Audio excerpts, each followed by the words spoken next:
Welcome to the first season of the Ecologies of Danger podcast. Ecologies of Danger is a project produced by the students of a course on environmental security at Colgate University. In this season of the podcast, we look at the different ways in which the environment has become a security issue.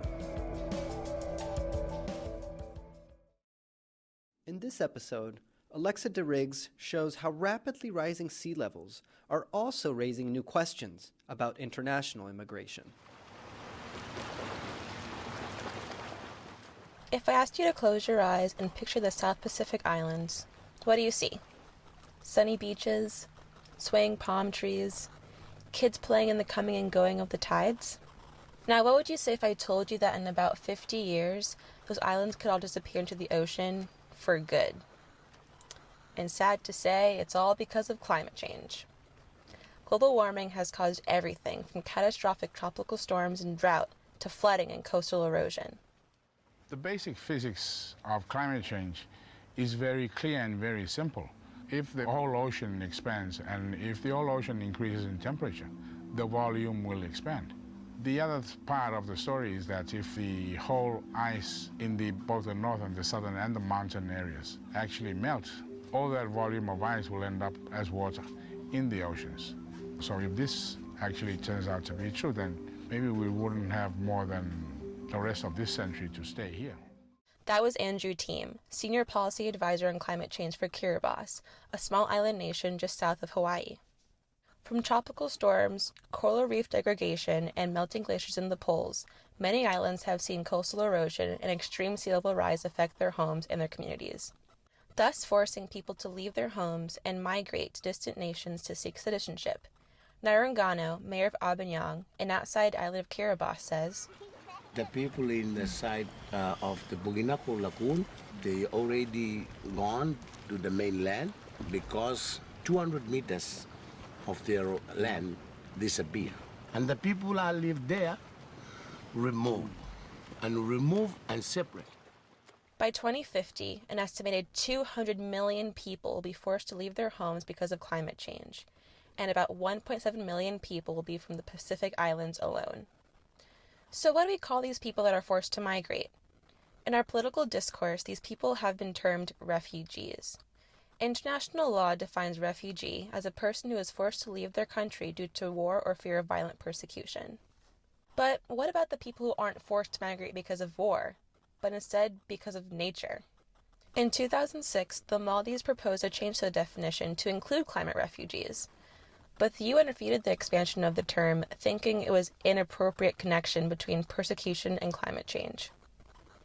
New Zealand's climate change minister, Tim Grosser, does indeed see climate change as an issue, but by no means believes people need to migrate because of it. I am nowhere near convinced that we should start to divert what level of capacity we have to welcome refugees from what is now essentially a problem that may become quite severe in 50 years, but as David has said, the really severe problem is not going to be in the Pacific, given the scale of the problem. Refugee isn't even a label Pacific Islanders want. They don't want to be lumped with refugees from war-torn nations like Iraq or Syria. To many islanders, that status of refugee is attached to one needing charity, aid, or handouts. It implies they have nothing. Mayor Narungano of Abanyang says, I wouldn't want to migrate and be classified as a refugee anywhere. I really prefer to move to an area where I can settle down and act like anybody else in that society. President Inote Tong of Kiribati has proposed a program called Migrating with Dignity. The program aims to train young citizens in skills and language needed for a better life abroad in nearby industrialized nations. They learn nursing, machine operation, and other skills to ensure their success upon relocation. And Tong doesn't think this program is too complex of an idea. I've got some ideas. In fact, we've already started programs in collaboration with the governments of Australia and New Zealand. New Zealand currently takes in 75 of our people on an annual basis as migrants. They're picked at random. If each country of this world would do that, I think we would solve our problem. Australia has been holding refugees in inhumane conditions in detention centers in the South Pacific for years. And who is to say these people are seeking asylum from persecution or from nature? Thanks to President Barack Obama, the U.S. was on track to receive about 1,250 refugees from the South Pacific detention centers through a deal made with Prime Minister Malcolm Turnbull. But despite President Trump's stance on immigration, the binding nature of the deal has left him no choice. As of last week, the U.S. Department of Homeland Security has already begun interviewing, fingerprinting, and photographing refugees at the South Pacific detention centers. But Trump isn't making their location easy. He's created extreme vetting requirements for refugees to meet in order to gain citizenship. What we see here at the islands of the South Pacific are problems of epic proportions. How can we blame and ignore an entire population of people whose only fault was living on land being swallowed by the sea? This isn't a one-and-done situation.